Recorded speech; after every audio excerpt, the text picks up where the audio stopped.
check naman itong bishop dito, tatakbo siya rito. Pag nag-check naman itong queen dito, mayroon man siyang bishop, kakainin lang. Pag nag-check naman siya dito, mayroon naman siyang knight, kakainin lang. Pag nag-check dito, mayroon kakainin din. Wala mati dyan. Wala namang mati po niyan. Sige nga, kayo nga, ano ba talagang tamang kasagutan dyan? White first to move and block. Mate in 2 moves. Halimbawa po, ito namang isang knight, maaari din po mag-check. Kakainin niya. Itong pawn, ito naman ang isang knight ang kakain. Pag ganyan, makain din ito ng kanyang rook. Pag ganyan, nasaan na yung checkmate dyan? Pag ganyan.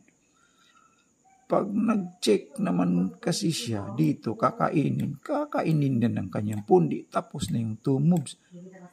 Wala ding mati po niyan. Sige nga, kayo nga, ano ba talagang tamang kasagutan dyan? White first to move and block mate in 2 moves. Halimbawa po, maaari po siyang mag-check niyan. Dito naman sa kabila, itong knight. Gagamitin natin first move. Check. Makain ng kanyang pawn. Pag ganyan, nasaan na yung check for mate dyan? Pag nag-check naman itong bishop, makapunta pa siya rito, di wala nang mati po niyan. Pag ganyan. Pag nag-check naman itong knights, kakainin yung pawn, kakainin din ng rook. Pag nag-check naman dito, kakainin ng queen, di wala din po mati po niyan. Pag ganyan. Sige nga, kayo nga, white first move and block mate in 2 moves. Sige nga, kayo nga, ano ba talagang tamang kasagutan yan?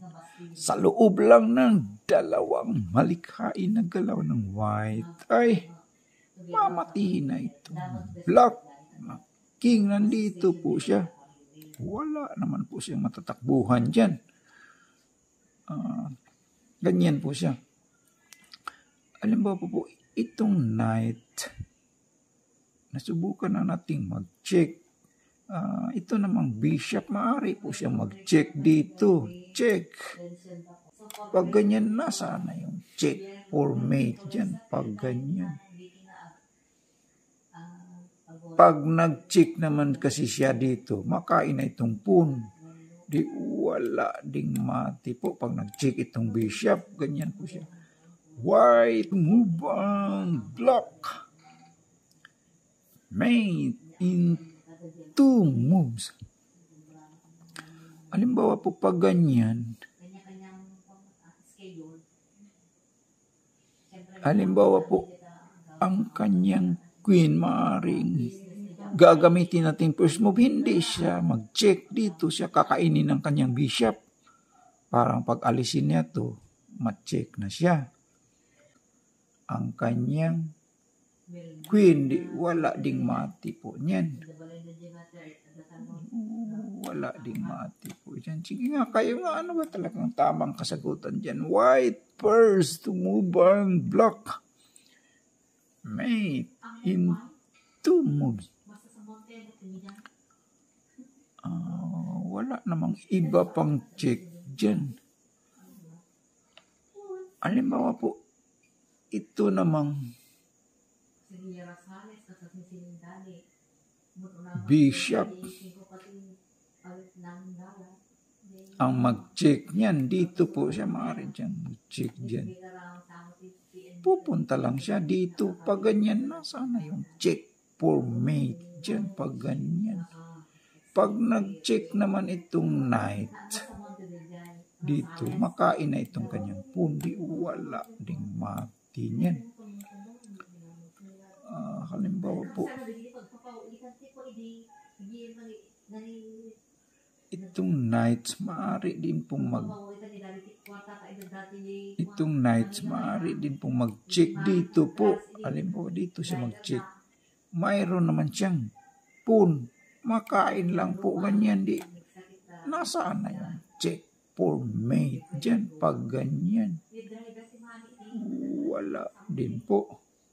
Wala pong mati niyan. White first move and block mate into move. Sige nga kayo nga, ano ba talagang tamang kasagutan dyan? Sa loob lang ng 2 tira ay mamatihin na itong block na king. Wala naman po siya matatakbuhan dyan. Ganyan po siya. Ang tama palang kasagutan dyan po ay ito lang queen. Pero hindi po siya mag-check. Queen A7, that is the right move. Halimbawa po, kakainin ng kanyang queen din ng black. Kanyan. Ma-checkmate naman po siya dyan. Bye! Knight. Ito po. Checkmate. Halimbawa po pag ganyan.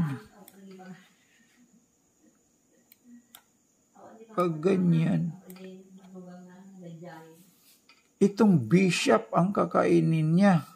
Ang kakain ng kanyang knight, ang sagot ng black, ganyan. Ay, ma-checkmate naman siya. By queen, kakainin itong queen din. Checkmate. So, pag ganyan.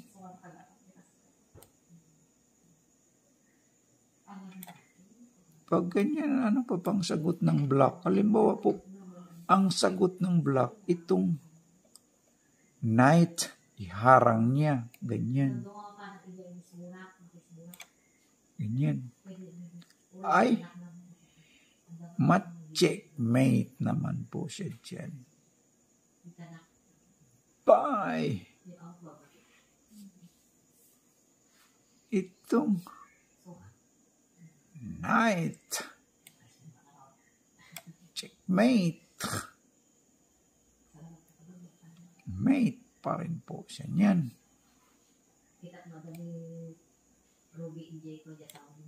So, ano pang tamang pangharang dyan? So, that is the right move. Maraming salamat po sa lahat ng nag-view po. Please like and subscribe lang po sa mga hindi pa nakapag-subscribe po. Thank you po.